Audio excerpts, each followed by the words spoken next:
Tyler, it's hot off the press, a company that a lot of investors have looked at as a big picks and shovels way to profit from AI. EMCOR just reported results and results were great. Stock is up today. Let's talk through what's going on. I always love talking electrical contractors. I'm like one of 5 people probably on the internet that enjoys this. So let's do it. Well, if you like making money as an investor, tag along with us. We're going to talk through EMCOR's results, the opportunity, and what we think about the stock right now. I'm Jason Hall. This is Investing Unscripted. This video is sponsored by The Motley Fool. If you're looking for even more great stock ideas, got a deal for you. Go to our special link. It's fool.com/unscripted. Go to fool.com/unscripted.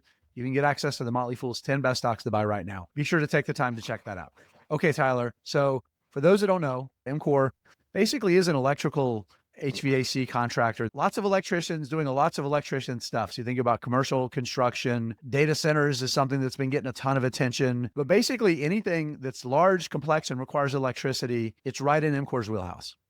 Yeah, and not in addition to just the construction, they also have a pretty sizable like service and maintenance business too. So it's not just like the new stuff that's getting installed, but basically anything that exists that has a lot of electricity running through it or an HVAC system, they're probably involved in it in some way or another. And that's, I think, why the business was so particularly strong. As you mentioned, this was catching a lot of AI fumes as a stock lately because AI data centers tends to be the spend relative to like the rest of the building. It's pretty much all on the electrical mechanical side, which means when we have all this spend going to AI, electrical contracting is going to play a huge role in doing that. And they admitted as much in their earnings report. Developments from data centers and frankly from so many other things as well just led to excellent results. Fourth quarter results, since Jason's showing them here, revenue was up 9.6%, which does, is not a whole lot. But one of the things that's important with these businesses is that revenue pretty much it flows to the bottom line pretty quickly, because if you're bringing in more revenue, you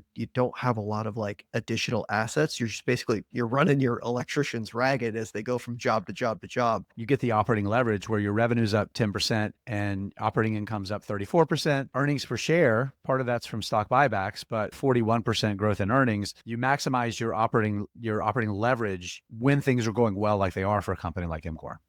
Across the board, I think this was just one of those quarters or full years where it was like, yeah, the trends that we have been talking about are real and they are impacting EMCOR in a lot of ways. And it's not just AI demand. That is obviously a big one. We've talked about semiconductor plants coming online in the US, a lot of electric vehicle manufacturing that requires lots of automation and temperature controlled rooms, and a lot of like paint rooms and things like that require a lot of ventilation and things like that.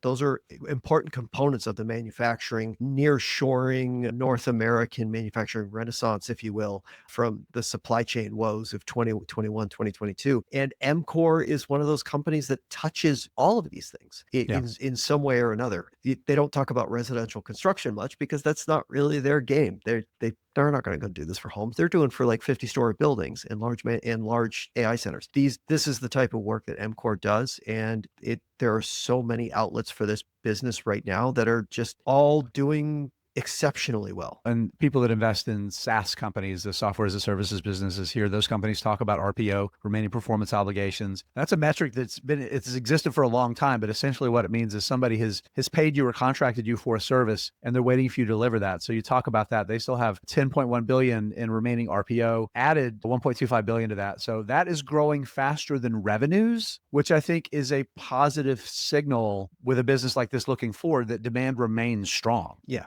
And just to add to that a little bit, because like you said, SaaS companies use this as well, but there's a clear distinction too in the electrical world where remaining performance obligations are for jobs that are going to take more than 12 months to complete. Right. Any job that they take that's like a 6-month job, 8-month job, those don't show up in your RPOs. These are the long tail jobs that are going to take more than 12 months to complete. Those are what are going into the backlog. They can cycle through a lot of short-term deals that will boost its revenue in the short term relative to these mega deals. But the mega deals are kind of indicative of the type of work that is still coming down the pipeline for these companies. We've talked about, what is it, the Brookfield and Intel foundry that they were built. They're like things like that, the TSMC deals for semiconductor plants going on in the United States. These aren't completed jobs yet. And so these are still extensive things, talking about liquefied natural gas terminals in the United States getting re-permitted again. Those are big electrical mechanical jobs. A lot of these are the things that are going to be driving EMCOR for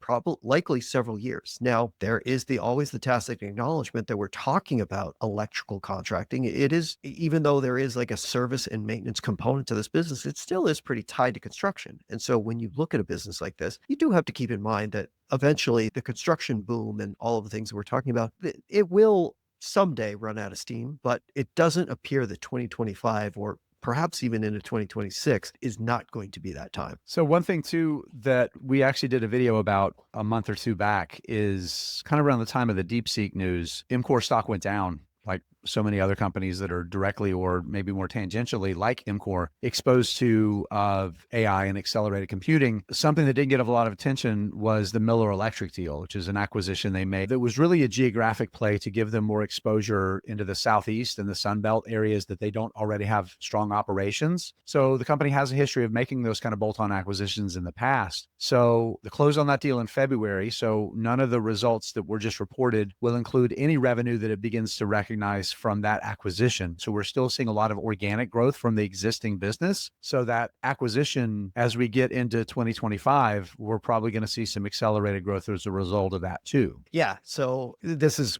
been a key component of EMCOR over the years, is one of those serial acquirers by regional electricians here, maybe a slightly larger one there, maybe a mom and pop that wants to retire. You bring their assets into the thing. This is how this company has succeeded as well as it has for like the past decade or more. This is, there aren't a lot of companies in this industry. I think it's like them and Quanta Services are the two big ones that kind of go back and forth. And the ability to grow organically, roll up some of the regional players, and through that cash generation, maybe even buy back some shares or something like that. It's proved to be a pretty winning formula for investors in this space. Well, part of it's because they don't tend to overpay when they make these kind of deals. They paid $865 million for a business that generated a little over $800 million in the prior year. And that's in a market with a lot of growth. Florida is a big market for Miller Electric. We've talked about the great demographics of Florida. So paying a pretty reasonable multiple, I think the business generates about 10% EBITDA margins, which are pretty decent. They can probably improve that now, making it part of a bigger organization. They're smart about how they make these acquisitions. So that comes into play. Capital allocation skills prove out over time. So we put all that together. We've talked about the results are solid. The backlog looks good. The remaining performance obligations indicates that the tailwinds are still really favorable. We've talked about the big picture thing. Stock's done really well over the past few years because that earnings growth has continued. Thinking about EMCOR today, where is it on your buy list? It's in the upper half. 21 times earnings today, 17 times for forward analyst estimates. But, I don't put a lot of credence into analyst estimates anyways, but just kind of the general sense that we expect to have higher earnings. Management has also projected as much. A business that looks like it's going to grow 15%, 15% year over year in 2025 with good visibility into 2026. 20 times earnings is pretty respectable. But again, there's that creeping part of me that says this is a cyclical business. And so it does make it, that's the thing that keeps me from being like, this is absolutely the thing I need to buy right now at the top of my list, is that little creeping feeling like if the cycle turns a little sooner than I had expected, this might be a little bit of an overpay, but that's a little bit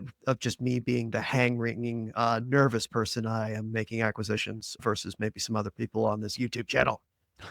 I am that other person on this YouTube channel you're talking about that'll lean in a little more to risk, but you're absolutely right. This is a very cyclical business, and eventually the cycle is going to turn from these accelerated large investments we're seeing into infrastructure, whether it's the manufacturing facilities, the data centers, commercial real estate, industrial real estate. Eventually that cycle is going to cool off and it's going to turn for a period of time. I think the secular growth is long term though. I think we'll go through a period of cooling off before investment picks back up again. So I think investors looking at EMCOR need to have a very long-term mentality, like 5+ years really is probably the smartest approach to take, and be willing, because again, this is clearly not a low point in the cycle where it is an opportunity to buy a lot. and just be patient and know that you're buying counter-cyclically to be rewarded. You are buying on the upside of the cycle here, and that creates more risk in terms of the timing. So I do think it's interesting right now, and I'm probably going to be buying shares in the next month, Tyler. This is one that I've been watching really closely, but I'm not planning to buy a large amount. I don't want a lot of exposure because of the risks that you talked about. But if we do see that big sell-off, if we do see the cycle cool off in the near term, I'm very unlikely to be selling the stock. I might see the stock fall a lot and just kind of accept the fact that it's going to go down if the cycle turns, but then I will be looking for those opportunities to add because the cycle's turned, with that looking out 3, 5, 10 years down the road for when the cycle is healthy again and growing, because this is a stock that's absolutely going to go up when that happens, because demand for what they're really good at is going to strengthen. And it's a business that's built to get through the cycles. And I would be comfortable holding it through the downside and looking for opportunities to buy more.